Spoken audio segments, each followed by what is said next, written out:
Assalamualaikum warahmatullahi wabarakatuh. Shalom, salam sejahtera untuk kita semua. Perkenalkan, saya James Russell Mangambe, dan pada saat ini saya akan berbicara mengenai pemuda-pemudi Nusantara terkait dengan sumpah dan bahasa pemersatunya, yaitu bahasa Indonesia. Berbicara mengenai sumpah, sudah pasti itu adalah Sumpah Pemuda, yang berarti kita bicara tentang hasil kesimpulan dari Kongres Pemuda II yang menegaskan bahwa para pemuda dari berbagai daerah di seluruh Nusantara bersumpah untuk bersatu atas nama tanah air Indonesia, berbangsa Indonesia, dan memiliki bahasa persatuan, yaitu bahasa Indonesia.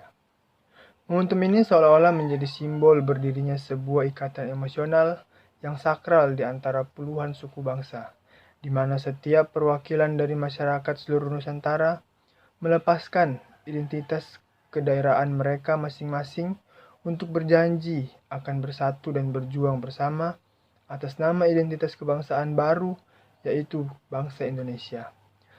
Di awal abad ke-20, ketika Nusantara masih di bawah administrasi kolonial Belanda yang dipimpin oleh Ratu Wilhelmina, diberlakukanlah sebuah kebijakan yang dinamakan politik etis. Apa sih politik etis itu? Kebijakan politik etis merupakan gerakan tanggung jawab moral pemerintah kolonial terhadap koloninya.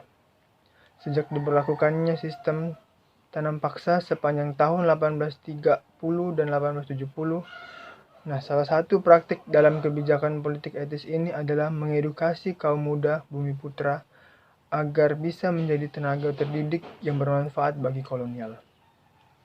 Dampak dari gerakan politik etis bagi kaum Bumiputra ini menjadi bumerang tersendiri bagi pemerintah kolonial. Dalam periode waktu yang relatif singkat, kebijakan politik etis ini melahirkan begitu banyak tokoh intelektual muda yang kritis di kalangan Bumiputra. Beberapa di antaranya adalah para konseptor sekaligus pendiri negara Republik Indonesia, seperti Tan Malaka, Soekarno, Hatta, Syahrir, dan masih banyak lagi.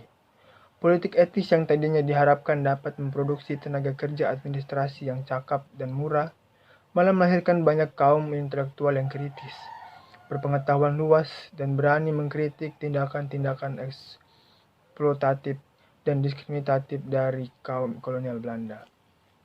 Seiring berjalannya waktu, kaum intelektual dari Bumiputra ini semakin banyak, semakin cerdas, dan semakin kritis.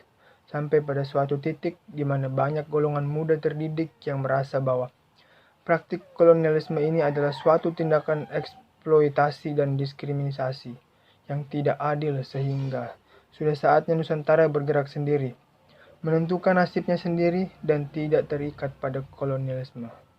Gerakan ini dikenal dengan istilah kebangkitan nasional, di mana salah satu gerakan besarnya terjadi pada tanggal 28 Oktober tahun 1928, yaitu lahirnya Sumpah Pemuda sebagai hasil kesimpulan dari Kongres Pemuda II.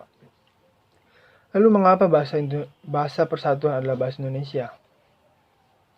Bahasa Indonesia yang dimaksud dalam Sumpah Pemuda sebetulnya secara teknis pada saat itu adalah bahasa Melayu modern. Namun dalam diskusi Kongres, penamaan dengan bahasa Melayu dianggap kurang sejalan dengan visi pemersatuan nasional. Oleh karena itulah digunakan nama Bahasa Indonesia. Kendati yang sebelumnya dimaksud pada waktu itu adalah bahasa Melayu modern.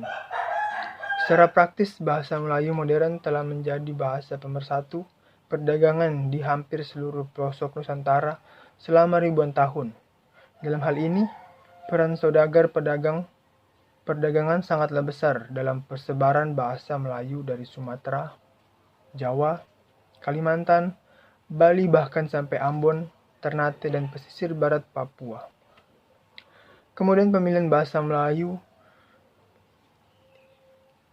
dengan nama Bahasa Indonesia merupakan pilihan yang bijak, karena ketika Kongres Pemuda II dihadiri oleh puluhan perwakilan golongan masyarakat dari daerahnya masing-masing, di mana mereka semua ingin memutuskan suatu formula untuk bisa menjadi suatu ikatan perjuangan bersama yang mempersatukan banyak suku bangsa yang berbeda-beda. Dalam hal ini, para perintis perjuangan Indonesia sudah menyadari bahwa prinsip untuk mempersatukan keanekaragaman bukanlah sesederhana mengikuti mayoritas. Boleh jadi pada saat itu penutur bahasa Jawa adalah mayoritas penduduk sebagaimana penduduk pulau di Jawa adalah paling banyak jumlahnya. Tapi apakah jika dengan pertimbangan sesederhana itu, tujuan utama untuk mempersatukan berbagai suku bangsa yang berbeda-beda ini bisa tercapai? Tentu saja tidak. Maka dari itu, para konseptor Sumpah Pemuda pada saat itu lebih memilih menggunakan bahasa yang sudah meluas, yang diketahui dan digunakan dari ujung barat hingga ujung timur Kepulauan Nusantara. Bahasa yang tanpa disadari selama ratusan tahun terakhir telah menjadi pengikat tali perdagangan antara berbagai suku bangsa di seluruh Nusantara.